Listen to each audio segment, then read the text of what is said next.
नमस्कार।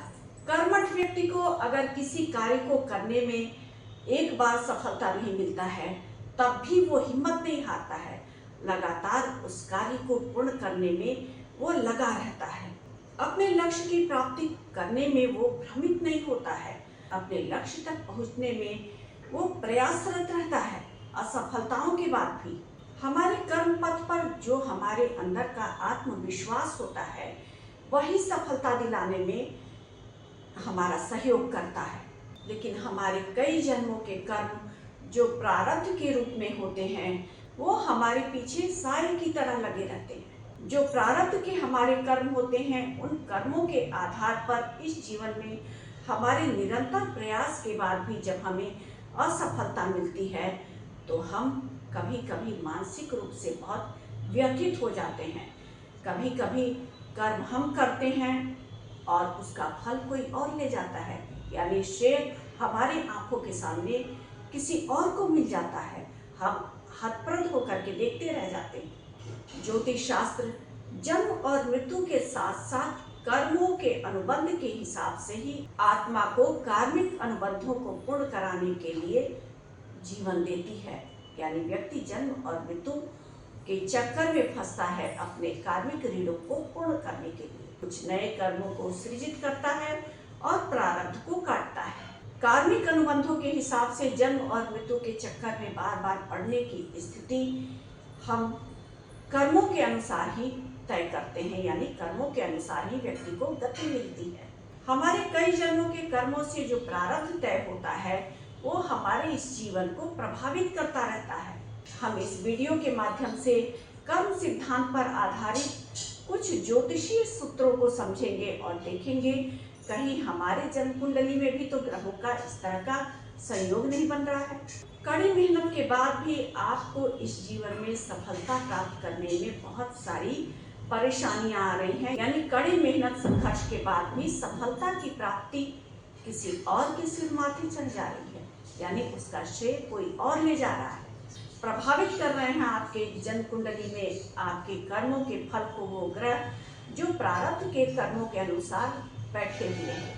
भाग्य भाव का स्वामी और कर्म भाव का स्वामी जब एक दूसरे से दो द्वादश का संबंध बना ले या षडाष्टक का संबंध बना ले, तो कर्म हम करते हैं, मेहनत हम करते हैं, सफलता श्रेय कोई और ले जाता है।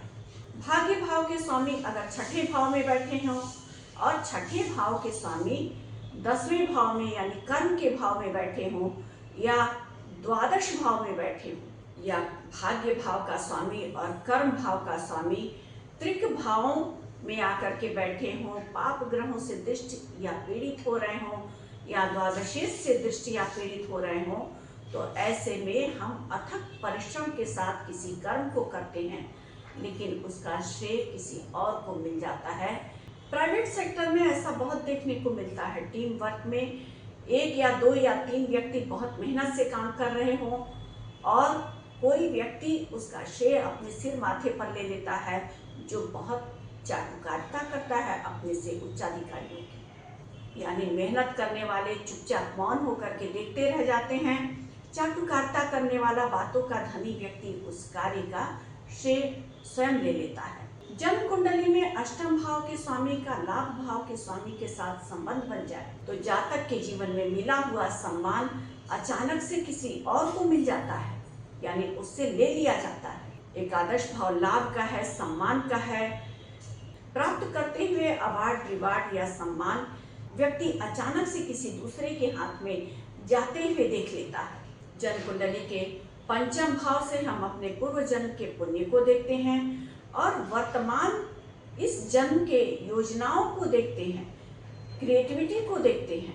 अगर पंचम भाव का स्वामी जन्म कुंडली के दशम भाव के स्वामी के साथ संबंध बनाए और इस पर राहु या केतु की दृष्टि पड़ जाए, वैसे तो दशमेश और पंचमेश की युति बहुत अच्छी युति होती है, लेकिन इस पर अगर राहु या केतु का दृष्टि पड़ जाए तो जातक को बार बार अपने करियर में, कार्य क्षेत्र में धोखे का शिकार होना पड़ता है।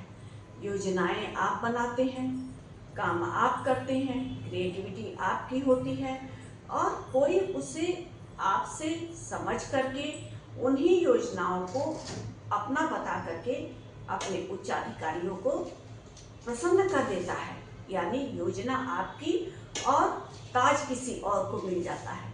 योजना आप बनाएंगे, क्रियान्वित कोई और कर जाता है आपसे उन योजनाओं को पहले जान करके किसी बहाने से।